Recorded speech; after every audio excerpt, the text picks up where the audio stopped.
Hi guys, welcome back to my channel Kaushik Tales. మీరు కన్నా first time మన channel వచ్చినట్లయితే this is Kaushik. I am completing my graduation in MVCR college of engineering Vizianagaram. The number you have dialed is not available at present. Please leave your message after the beep. Yeah, trendsetter. Whoa, league of my own, it don't get better. No, read what I wrote, I'm a bestseller. Yeah, reach for my goals, hit it. Guys, ఈ రోజు మనం AP అంచు 2025 లో చాలా మందికి frequent గా వస్తున్న rise అవుతున్న క్వశ్చన్ ఏంటి అంటే అసలు ఈ 2025 కాన్సెప్ట్ పక్కన పెడదాం. అసలు ఎంసెట్ అనే ఒక ఎగ్జామ్ లో చాలా మందికి వస్తున్న డౌట్ ఏంటి అంటే అసలు నార్మలైజేషన్ ఎందుకు, అసలు నార్మలైజేషన్ అవసరమా? అండ్ ఇంకా చాలా మంది అడుగుతున్న క్వశ్చన్ ఏంటంటే ఇప్పుడు ఈజీ షిఫ్ట్ లో ఒక 65 మార్క్స్ వచ్చి ఒక 70 మార్క్స్ వచ్చి ఒక 5 షిఫ్ట్ ఈజీ అవడంలో ఒక 5 మార్క్స్ తగ్గితే అది ఒక 65 or 60లో ల్యాండ్ అవుతారు. మనం ఒక టఫ్ షిఫ్ట్ లో ఒక 35 or 40 మార్క్స్ వరకు మాత్రమే మనం అటెంప్ట్ చేసి ఆర్ సర్వే రైట్ అయ్యి ఆ నార్మలైజేషన్ లో ప్లస్ మార్క్స్ ప్లస్ ఒక 3 or 4 మార్క్స్ యాడ్ అవడం వల్ల మనకు ఒక 44 or 45 వస్తాయి. దానివల్ల మనకు అసలు ఏంటన్నా యూజ్ అని చాలా మంది నాకు కూడా కామెంట్ సెక్షన్ లో అయితే క్వశ్చన్ అడిగారు. బ్రో మీకు కూడా మీ అందరికి నేను ఈ వీడియోలో అయితే నేను ఫుల్ ఇన్ఫర్మేషన్ ఇస్తాను అబౌట్ ఈ నార్మలైజేషన్ అనే విషయం. అండ్ ఈ నార్మలైజేషన్ నేను మీకు నార్మలైజేషన్ చెప్తున్నప్పుడు కూడా ఇది జస్ట్ ఈ షిఫ్ట్ల మీద బేస్ చేసుకుని చెప్తున్నాను కానీ ఓవరాల్ షిఫ్ట్ల మీద మళ్ళీ మనకైతే నార్మలైజేషన్ వ్యారీ అవుద్ది అనే పాయింట్ నేను ఖచ్చితంగా ప్రతి వీడియోలో చెప్తాను. అది ఎందుకు అనేది కూడా ఈ వీడియోలో చెప్తాను. ఇంకా ఛానల్ సబ్స్క్రైబ్ చేసుకోలేదు ప్లీజ్ సబ్స్క్రైబ్ చేసుకోండి, పక్కన ఉన్న బెల్ ఐకాన్ అయితే ఆన్లో పెట్టుకోండి.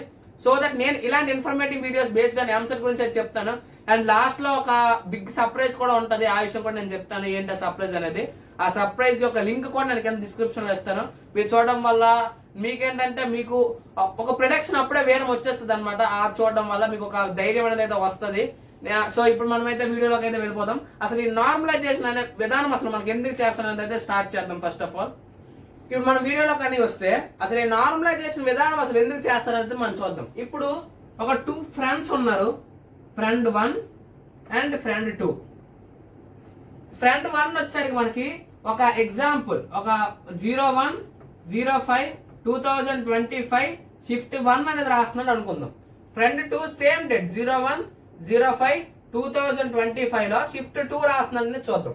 మనం ఆల్రెడీ పేపర్ ప్రిడిక్ట్ చేసాం కదా, ఆ ప్రిడిక్టెడ్ పేపర్ వచ్చింది అనుకుందాం. మ్యాథ్స్ వచ్చేసరికి టఫ్, ఫస్ట్ షిఫ్ట్ వాడి మ్యాథ్స్ వచ్చేసరికి టఫ్, ఫిజిక్స్ వచ్చేసరికి మోడరేట్ టు టఫ్, కెమిస్ట్రీ వచ్చేసరికి మోడరేట్ టు ఈజీ వచ్చింది అనుకుందాం. అండ్ సెకండ్ షిఫ్ట్ వాళ్ళకి మనం అదర్ పేపర్ ప్రిడిక్ట్ చేసాం కదా, మనం అన్ప్రిడిక్టెడ్ పేపర్ చూద్దాం. లైక్ మ్యాథ్స్ వచ్చేసరికి మోడరేట్ టు ఈజీ, ఫిజిక్స్ వచ్చేసరికి అన్ని థియరీ సమ్స్ వచ్చి మనకైతే ఒక మోడరేట్ పేపర్ వచ్చింది, కెమిస్ట్రీ వచ్చేసరికి మనకి మోడరేట్ టు ఈజీ రావడం జరిగింది అనుకుందాం. ఇక్కడ ఓవరాల్ గా మన ప్రొడక్షన్ ప్రకారం ఇక్కడ నార్మలైజేషన్ మైనస్ అవుద్ది, ఇక్కడ నార్మలైజేషన్ ప్లస్ అవుద్ది. ఎందుకంటే ఇక్కడ టఫ్ పేపర్ ఉంది, ఇక్కడ మోడరేట్ టు ఈజీ పేపర్స్ ఎక్కువ ఉన్నాయి కాబట్టి ఇది జరుగుతుంది. ఇప్పుడు మనం చూస్తే ఎగ్జామ్ అయిపోయింది, మనకి ఒక 28/5/2025 మనకైతే మనకి ఒక రెస్పాన్స్ షీట్ రిలీజ్ అయిపోయింది. చెక్ చేసుకున్నాను స్కోర్ చెక్ చేసుకుంటే మన ఫ్రెండ్ 1 కి వచ్చేసరికి మనకి only score with cheat codes అవ్వచ్చు అన్ని కలుపుకుంటే మనకి ఓన్లీ స్కోర్ అనేది 60 మార్క్స్ వరకే వచ్చింది అనుకుందాం. 60 వచ్చింది అనుకుందాం. ఇక్కడ ఫ్రెండ్ 2 కి మాత్రం 80 మార్క్స్ వచ్చాయి అనుకుందాం. 80 మార్క్స్ ఈజీ షిఫ్ట్ కదా బ్రో, రాసి వచ్చు బ్రో అంటారు. 80 మార్క్స్ వచ్చాయి. ఇప్పుడు నార్మలైజేషన్ ప్లేస్ మేజర్ రోల్ అన్నమాట. ఇప్పుడు ఈ నార్మలైజేషన్ అనేది ఎలా జరుగుతుందో చూద్దాం. సో ఇప్పుడు మనం ఏమనుకున్నాం, ఫ్రెండ్ 1 కి వచ్చేసరికి అది ఒక టఫ్ షిఫ్ట్ అవడం వల్ల 60 మార్క్స్ మాత్రమే వచ్చాయి అనుకుందాం. అండ్ ఫ్రెండ్ 2 కి వచ్చేసరికి అదొక ఈజీ షిఫ్ట్ అవడం వల్ల 80 మార్క్స్ వరకు ఈజీగా తెచ్చుకున్నాడు. ఇప్పుడు మనం ఇక్కడ చూస్తే మీరు ఒక పెద్ద ఒక ఏదో పెద్ద ఇది రాస్తాను ఫార్ములా. ఈ ఫార్ములా యొక్క బ్రేక్ డౌనే మీ యొక్క నార్మలైజేషన్ యొక్క బ్రేక్ డౌన్. ఇప్పుడు నేను కానీ ప్రతి వీడియో మీరు కానీ చూసుంటే నేను ప్రతి వీడియోలో ఖచ్చితంగా చెప్తా ఇది ఈ సెషన్ వరకు మాత్రమే ఈ నార్మలైజేషన్, గ్లోబల్ అంటే అన్ని సెషన్స్ కలుపుకుంటే వచ్చే నార్మలైజేషన్ కాదు అని. అది ఎందుకో ఇప్పుడు మీకు చెప్తాను చూడండి. ఇక్కడ ఈ ఫార్ములాని మొత్తం బ్రేక్ డౌన్ చేస్తే ఇక్కడ G అనేది ఉన్నది చూసారా, అది ఏంటంటే 0.1% ఆఫ్ ఎవరైతే అన్ని సెషన్స్ మొత్తం ఒక 7 days ఎగ్జామ్స్ అయింది అనుకుందాం. అంటే మొత్తం ఎన్ని 7 2s 14 సెషన్స్ అవుతాయి మనకి. మొత్తం 14 సెషన్స్ లో ఆ టాప్ పర్సంటేజ్ ఉంటుంది చూసారా, టాప్ స్కోరర్స్ వాళ్ళు 0.1% ఆఫ్ టాపర్స్. అంటే టాపర్స్ అంటే ఫస్ట్ ప్లేస్ ఉన్న టాపర్స్ కాదు, ఆ 0.1% రేషియోలో ఉన్న టాపర్స్ ఎవరైతే గ్లోబల్ టాపర్స్ ఉన్నారో అన్ని సెషన్స్ కలుపుకొని వాళ్ళ మార్క్స్ యొక్క యావరేజ్ ఈ జీ. నేను మీకు అందుకే చెప్పాను ప్రతి సెషన్స్ అన్ని అయిన తర్వాత ఖచ్చితంగా నార్మలైజేషన్ డిఫరెన్స్ అనేది వస్తుంది. అందుకే నేను ప్లస్ అవుద్దా మైనస్ అవుద్దా అని మాత్రం చెప్పాను తప్ప ఎంత స్కోర్ అవుతుంది అని నేను చెప్పలేదు. చాలా మంది చాలా దగ్గర కూడా మీరు చూసుంటే +5 అయిపోద్ది, +4 అయిపోద్ది, +3 అయిపోద్ది, -3, -2, -1 అయిపోద్ది అని చెప్తారు. కానీ నేను కానీ మీరు కానీ గమనిస్తే నేను ఎక్కడా కూడా వెదర్ ప్లస్ ఆర్ మైనస్ అవుద్దని చెప్పాను తప్ప ఎక్కడ కూడా ఇన్ని మార్క్స్ ఇన్ని పర్టికులర్ మార్క్స్ అని చెప్పలేదు. ఎందుకంటే రీజన్ ఇదే, షిఫ్ట్స్ అనేవి ఎలా ఉంటే మనం చెప్పలేం, కంప్లీట్లీ కంప్యూటర్ డిజైన్. కాబట్టి ఈ యొక్క జీ అనేది చాలా మేజర్ రోల్ ప్లే చేస్తుంది. ఈ ఆల్ ద సెషన్స్ అనేది ఉంటే చూసారా, అది చాలా మేజర్ రోల్ ప్లే చేస్తుంది. అది ఎక్కడ ప్లే చేస్తుంది నెక్స్ట్ నేను చెప్తా. ఇక్కడ జీ అనేది మీకు అర్థమైంది అనుకుంటున్నా. ఆ అన్ని సెషన్స్ లో కూడా టాపర్స్ ఎవరు ఉంటారో వాళ్ళ మార్క్స్ యొక్క యావరేజ్ జీ. అండ్ నెక్స్ట్ టీకి వస్తే మీ సెషన్ లో ఆ టాపర్స్ మీ యొక్క పర్టికులర్ సెషన్ లో ఒకవేళ మీరు F1 అనుకోండి, మీ F1 యొక్క సెషన్ లో ఉన్న టాపర్స్, ఆర్ఎల్స్ మీరు F2 అనుకోండి, మీ F2 లో ఉన్న టాపర్స్, మీ ఫ్రెండ్ కి మీకు ఇక్కడ సంబంధం ఉండదు. ఈ యొక్క టీలో మీ ఫ్రెండ్ యొక్క పర్సంటేజ్ వేరేగా ఉంటుంది, మీ యొక్క పర్సంటేజ్ వేరేగా ఉంటుంది. ఎందుకంటే అక్కడ టాప్ స్కోర్ యొక్క యావరేజ్ డిఫరెంట్, ఇక్కడ టాప్ స్కోర్ యొక్క యావరేజ్ డిఫరెంట్.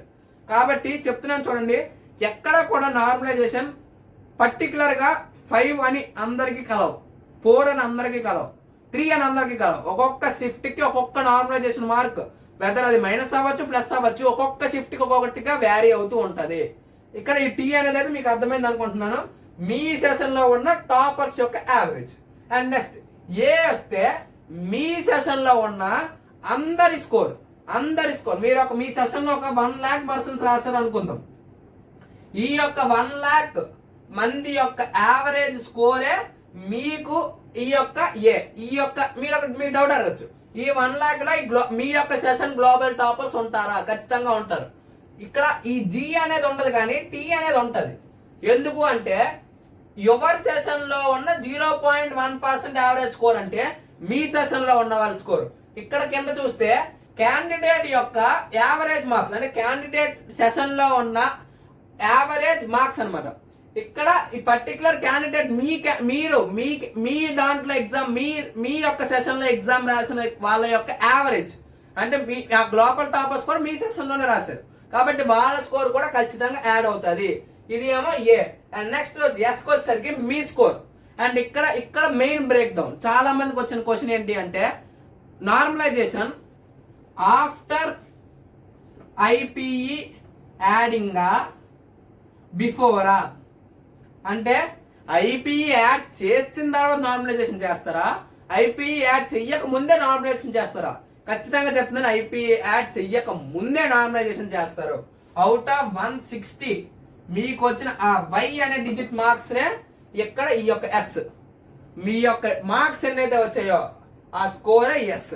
అండ్ ఎం వచ్చేసరికి అన్ని సెషన్స్ అందర్ స్కోర్ అంటే మీరు మొత్తం ఓవరాల్ గా ఈ ఎంసెట్ అనే ఒక దీంట్లో ఈ యొక్క ఇయర్ లో ఈ 2025 లో అరౌండ్ ఒక 3 lakh మెంబర్స్ రాశారు అనుకుందాం. ఇంజనీరింగ్ 3 lakhs మెంబర్స్ అప్లై చేశారు. ఒక 2 lakh మెంబర్స్ ఎగ్జామ్కి అపియర్ అయ్యారు. అంటే ఈ 2 lakh లో మీరున్నారు, మీ ఫ్రెండ్ ఉన్నాడు, F1 ఉన్నాడు, F2 ఉన్నాడు, గ్లోబల్ టాపర్స్ ఉన్నారు, మీ సెషన్ గ్లోబల్ టాపర్స్ ప్రతి ఒక్కరు ఉన్నారు. కాబట్టి ఈ యొక్క 2 lakh యొక్క స్కోర్ సమ్మేషన్ చేసి కిందన 2 lakh అర్థమైంది అనుకుంటున్నాను. ఈ average score EM and EA మీకు ఆల్రెడీ ఇది మనకి ఈ నార్మలైజేషన్ జరిగే విధానం మెయిన్ ఫార్ములా. ఇక్కడ మీరు కానీ చూసుకుంటే మార్క్ చేసుకోవాల్సిన విషయం ఏంటి అంటే first of all G plays a major role. ఎందుకు అంటే అది ఓవరాల్ ఎడిషన్ చేస్తుంది.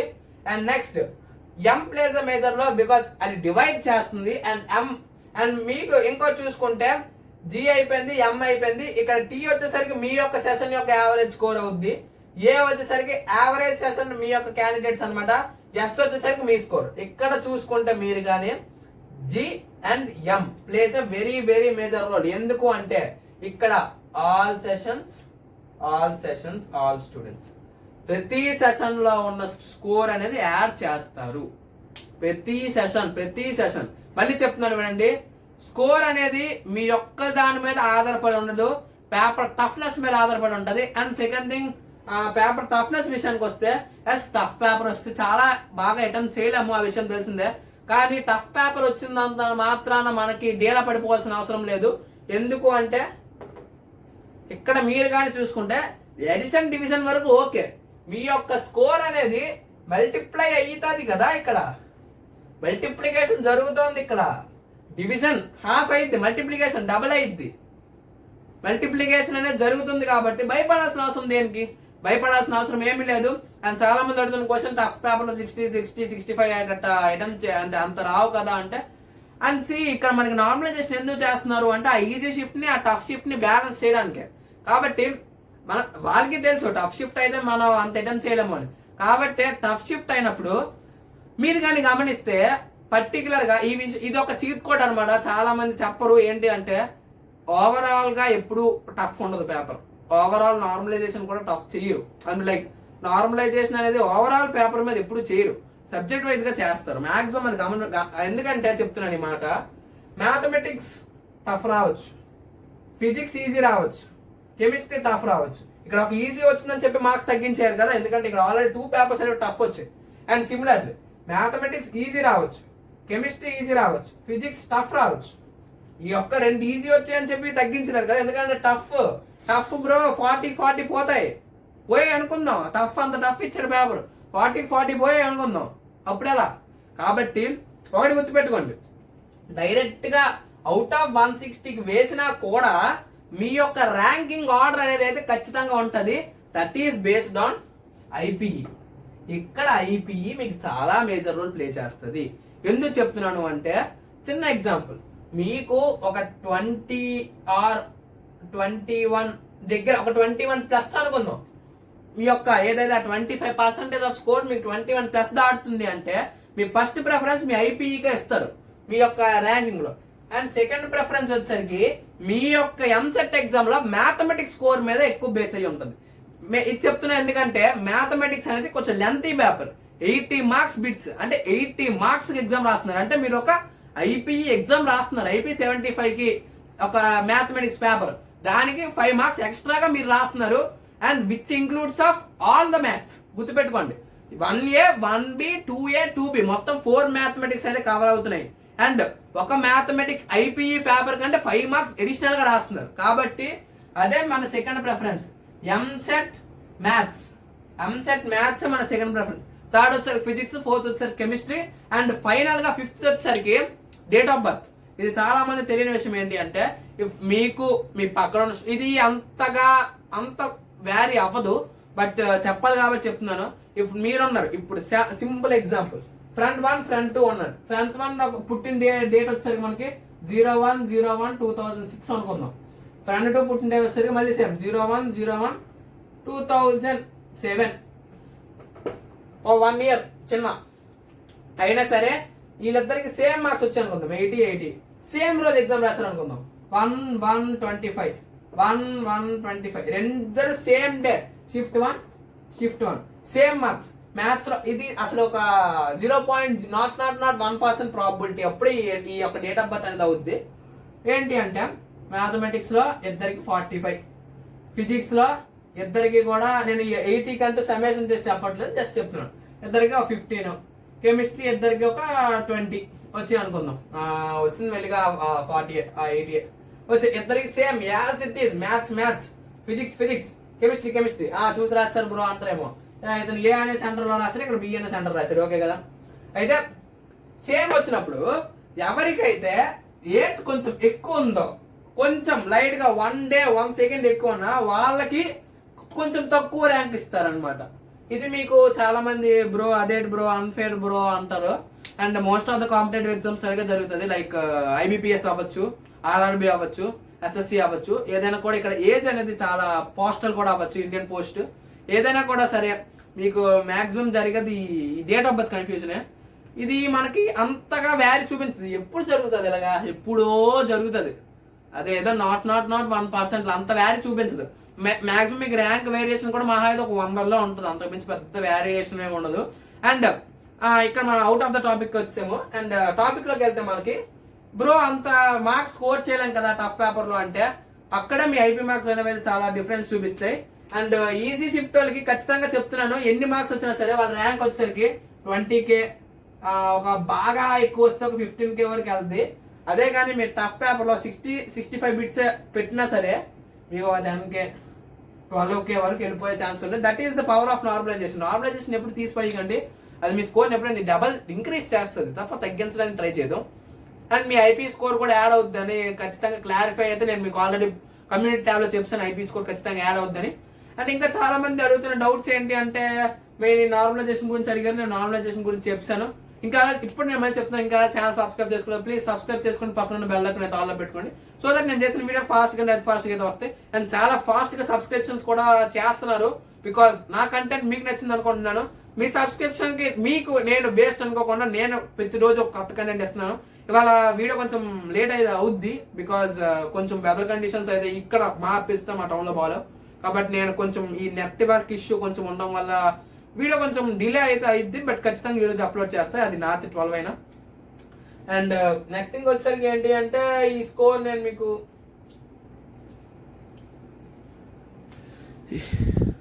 అండ్ ఫైనల్గా లాస్ట్లో ఒక చిన్న సర్ప్రైజ్ ఉంటుందని చెప్పాను కదా. ఏంటి అంటే, మన కాలేజ్ ఎవరెవరైతే ఎంసెట్ త్రూ రాద్దాం అనుకుంటున్నారో అండ్ వాళ్ళ ర్యాంక్స్ చూసుకుందాం అనుకుంటున్నారో, మన కాలేజ్ మన ఇది కూడా రాస్తా, mvgrce.edu.in అనేది ఉంటుంది. మన కాలేజ్ ఆల్రెడీ 2024 అంటే మా బ్యాచ్ కట్ ఆఫ్ రిలీజ్ చేసింది. ఇవాళే షార్ప్ 5 o'clock అనుకుంటా రిలీజ్ చేసింది. మాకు అందరికి మెయిల్స్ వచ్చాయి. అండ్ కింద డిస్క్రిప్షన్ లో నేనైతే మన అఫీషియల్ వెబ్సైట్, అందుకే వెబ్సైట్ ఇది కూడా ఇచ్చా, mvgr.edu.in అని. ఎవరైనా ఇంట్రెస్ట్ ఉన్న వాళ్ళు, ఎందుకు ఇంట్రెస్ట్ ఉన్న వాళ్ళని నేను చెప్తున్నాను అంటే, it is one of the most prestigious institutions in Coastal Andhra అనమాట. బికాస్ టాప్ 10 లో ఏపీ ఎంసెట్ ద్వారా వచ్చే టాప్ 10 లో ఒక కాలేజ్. అండ్ శాంపుల్ గా అది ఏపీలో ఎందుకు టాప్ 10 బ్రో అంటే, శాంపుల్ గా చెప్తున్నా, కెమికల్ డిపార్ట్మెంట్ లోనే ఎస్టీ కేటగిరీకి హైయెస్ట్ కట్ ఆఫ్ వచ్చేసరికి 56,000 రాశారు. అంటే చూసుకోండి, ST category highest cut off for chemical department. Civil department కి 1 lakh పైగా వెళ్ళింది, బట్ కెమికల్ డిపార్ట్మెంట్ కి మాత్రం 56,000 లాస్ట్. అంటే చూసుకోండి మనకు కట్ ఆఫ్స్ ఎలా ఉంటాయి. అండ్ మా డిపార్ట్మెంట్ కి last OC cut off last వచ్చేసరికి 18K చూసుకోండి. సిఎస్డికి లాస్ట్ వచ్చేసరికి 18K, మంది ఓసీఏ, మనకి 15K వచ్చింది అలాగే. అండ్ ఇంకా చూసుకుంటే అండ్ ఇదే అన్నమాట మీకు లాస్ట్ సర్ప్రైజ్ అన్నది. మన కాలేజ్ అయితే మనకైతే ఆల్రెడీ రిలీజ్ చేసింది ర్యాంకింగ్ పొజిషన్స్ అనమాట. వీళ్ళు చెక్ చేసుకోండి. ఎవరికైనా ఇంట్రెస్ట్ ఉన్న వాళ్ళు బ్రో ఎలాగ అప్రోచ్ అవ్వచ్చు అలాగే ఉంటే మన క్యాంపస్ టూర్ ఆల్రెడీ మన వీడియో ఉంది, వెళ్ళి మన క్యాంపస్ టూర్ ఏమైనా చూద్దాం అనుకుంటే వెళ్ళి చూడండి. నేను ఈ లింక్స్ అనేవి కింద డిస్క్రిప్షన్లో ఇస్తా. నిన్న కూడా నేను లింక్ ఇవ్వడం మర్చిపోయినా, ఖచ్చితంగా లింక్ అనేది ఇస్తా. అండ్ సర్ప్రైజ్ అయితే ఇదే. మరి ఇంకేమైనా డౌట్స్ ఉంటే, మీకు ఏమైనా నార్మలైజేషన్ మీకు బాగా అర్థమైందని నేను అనుకుంటున్నాను.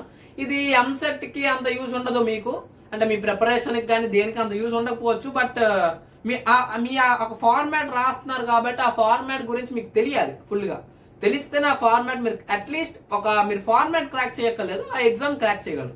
కాబట్టి నేనైతే మీకు కంప్లీట్గా ఈ యొక్క నార్మలైజేషన్ మంత్ర అయితే బాగా చెప్పుకుంటున్నాను నేను అనుకుంటున్నాను.